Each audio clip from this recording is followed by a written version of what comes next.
Nung sinabi niya commercial, pasok, biglang may pumasok na commercial.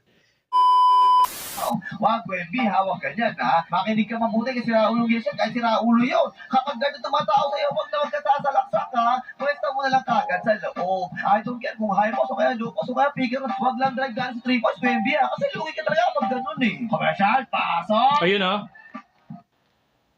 Extra racket, Oh. kaya sumakit. Ayun guys, nakita nyo? Nakita nyo, narinig nyo, i-replay nyo dun sa part na yon. 'Di ba? Bigla nung sinabi niya commercial, pasok, biglang may pumasok na commercial.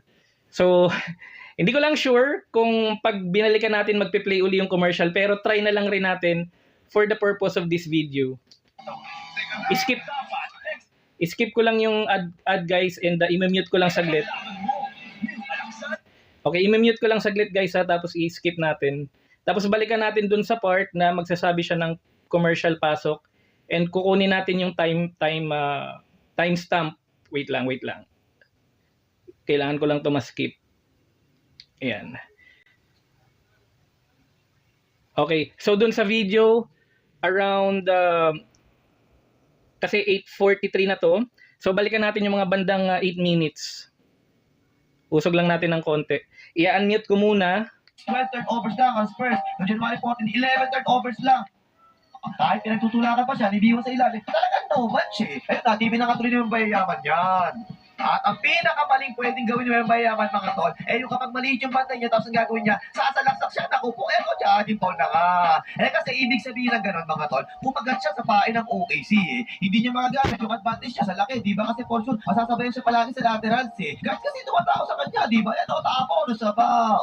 Wag, Wemby, hawak ka dyan, ha? Makinig ka mabuti kasi siraulo yan siya, kahit siraulo yun. Kapag ganito tumatao sa'yo, huwag na magkasasalaksak, ha? Pwesta mo na lang kagad sa loob. I don't care kung high post o kaya low post o kaya figure, wag lang drive galing sa 3 points, Wemby, ha? Kasi lugi ka talaga pag ganun eh. Commercial, pasok! Now, ito mga tol, no? Doon sa laban sa Lakers, ang isang naging problema ng Lakers doon, turnovers na. Okay. So ito na yung sinasabi kong instance na na hindi gumana. I-explain ko lang na bago ako mag-record ng video, okay, pero dito yun sa mga bandang bandang 8:43. Pag binalikan nyo guys yung video natin kanina kung saan nag-play yung ads, meron akong nakitang, kasi ito yung yung, di ba yung sa video, ito yung line na nagsasabi kong, isa-center ko lang yung phone ko. Nasa kanang kamay ko kasi yung phone habang hawak ko yung remote sa kaliwa. Okay, so yung line na kanina, nung nag-play yung commercial, meron akong nakita nga, dito, yung link.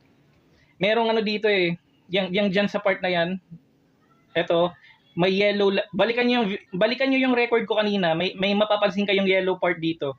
Tapos, eksaktong-eksakto dun sa part nung yellow, bago tumawid dun sa yellow line dito, sinabi niya yung spill niya na commercial, pasok, sabay nag-play yung commercial. So dito, nung nag-try tayo, kasi nag-play na yung advertisement, trinay lang natin for time and motion purposes, pero makikita natin dito wala na yung yellow line. May yellow line siya eh. Pagka-deliver niya ng commercial pasok, nandito yung, right after that, may yellow line dito, sabay magpe-play yung YouTube advertisement. So, ang gagawin natin dito, i-mute ko lang muna uli. Okay? So ano ba yung natin, intent natin dito sa video na to? Based dito sa observation na nakita natin sa YouTube channel ni Yeshkel Sports and Music na mayroong 399k subscribers.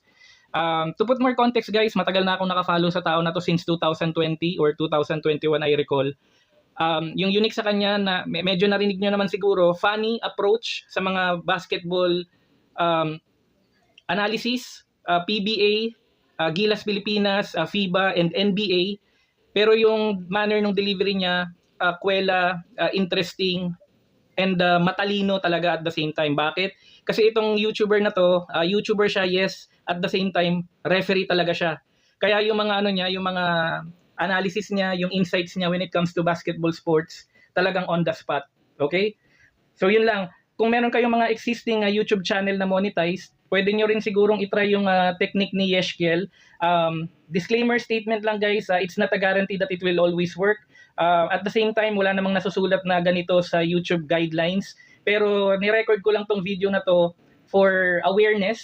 And pwede nyo rin investigahan on your own. And keep an eye or closely monitor yung mga videos nito ni Yeshkel para ma-prove ninyo sa sarili ninyo kapag ka nanonood kayo kung gumagana ba talaga or kung yung frequency ba, kung every time na nagsasabi siya ng commercial, pasok, kung talagang gagana, laging may nagpi-play ng advertisement, okay? So, gusto ko rin i-add na existing na sa system ni YouTube na kapag yung isang YouTube video ay mataas yung audience retention, for example, 8 minutes yung video, and then about 50 to 60% or 60% and above, nagstay yung viewer para manood ng video until the end, yung likelihood noon para i-push yung video sa mas maraming audience tumataas, the more yung likelihood rin na nalalagyan ito ng mga ads and advertisement ni YouTube.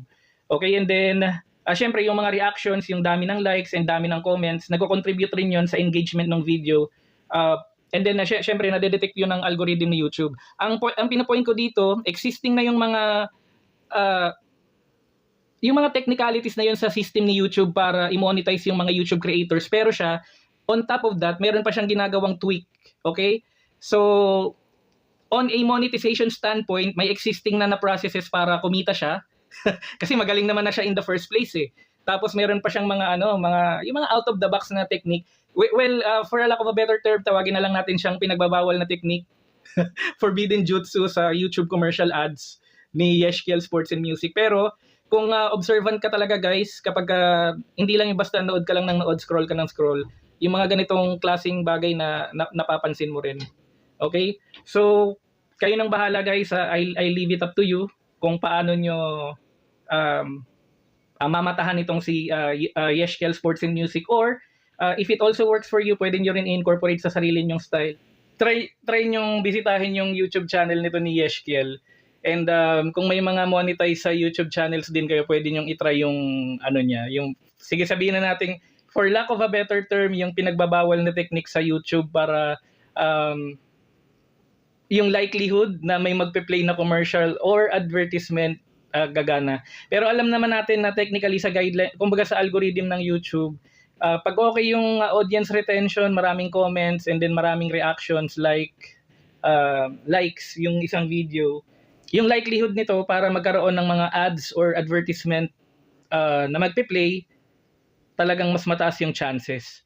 Pero yung sa kanya kasi, existing na yung ganong I understand na existing na yung mga ganong patterns when it comes sa YouTube, placing advertisements sa mga videos ng mga influencers or YouTubers. Pero yung kanya kasi, dinadagdagan niya pa ng parang out of the box na technique para mas maraming commercial na magpe-play,